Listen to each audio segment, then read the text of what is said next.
Overloading ang nakikitang dahilan ng Department of Public Works and Highways o DPWH sa pagguho ng bahagi ng Kabagan-Santa Maria Bridge sa Isabela.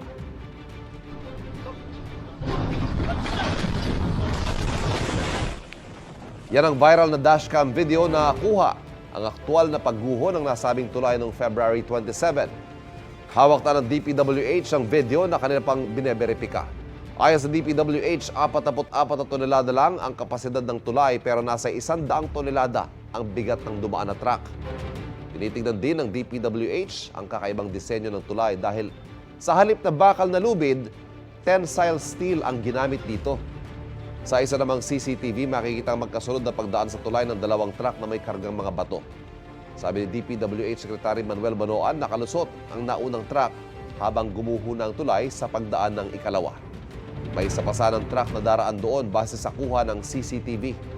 Pinag-aaralan na ng kagawaran ang posibleng ikaso sa kumpanya ng truck dahil light vehicles lang dapat ang maaaring dumaan doon.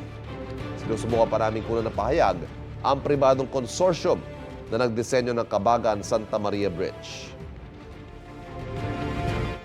Yeah, normally, ang alam namin dito is actually when you do this kind of a structure, dapat yung cable, cable strands ang dapat ginagamit dito.